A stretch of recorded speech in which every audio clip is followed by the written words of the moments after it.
আজও ট্রেনে রাজধানী ছাড়ছেন অনেকে।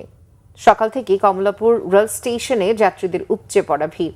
কিছুটা শিডিউল বিপর্যয়ের মধ্যে ট্রেন চলাচল করছে আজ। অন্যদিকে সড়ক পথেও এখনো গ্রামে ফিরছে মানুষ। তবে দীর্ঘ ছুটির কারণে ঢাকায় ফেরার সংখ্যা ছিল তুলনামূলক কম। ঈদের তৃতীয় দিনেও রাজধানীতে এখনো ফেরেনি কর্মচাঞ্চল্য। মুহিবুল্লাহ মুহিবের রিপোর্টে বিস্তারিত।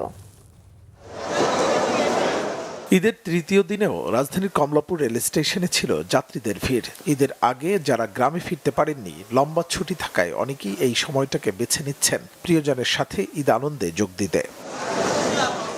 তবে স্টেশনে আসা অনেকেরই চোখে মুখে ছিল বিরক্তির ছাপ। শিডিউল বিপর্যয়ের অভিযোগ তোলেন অনেকে। স্টেশন মাস্টার জানান, সিগন্যাল সমস্যায় সাময়িক শিডিউল বিপর্যয় দেখা দিয়েছে। এই গাড়িগুলি মাত্র ঢুকলো, যেহেতু ঢুকতে বিলম্ব হয়েছে, সেহেতু গাড়িগুলি পরিষ্কার পরিচ্ছন্নতা এবং আপনার পরীক্ষা নিরীক্ষা করার পর গাড়িগুলি শতভাগ নিরাপত্তা নিশ্চিত করে গাড়িগুলি ছাড়তে হয় ঢাকা থেকে, যার কারণে একটু বিলম্বতা আর সৃষ্টি হয়েছে। এই জন্য আমরা রেলের পক্ষ থেকে আন্তরিকভাবে দুঃখিত। রাজধানীর মহাখালী বাস টার্মিনালের দৃশ্য অনেকটা একই রকম। গ্রাম থেকে মানুষের কর্মস্থলে ফেরা আর কর্মস্থল থেকে গ্রামে ফেরা দুটোই চলছে সমান তালে।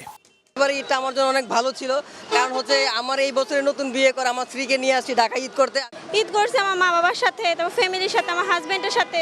যানজট নাই, কম, আলহামদুলিল্লাহ ভালো, কিন্তু আপনার ভাড়াটা বেশি নেই আর কি, আগের থেকে ডাবল ভাড়া। ঈদের পরে লম্বা ছুটি, তাই দেশে যাচ্ছি।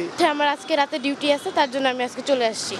ঈদের আমেজ যে এখনো কাটেনি তা স্পষ্ট ফাঁকা সড়কগুলোতে। নেই সেই চিরচেনা যানজট বা গাড়ির দীর্ঘ সারি। তবে দ্রুত সময়ের মধ্যেই রাজধানী ফিরছে আগের চেহারায়। মুহিবুল্লাহ মুহিব, বাংলা ভিশন, ঢাকা।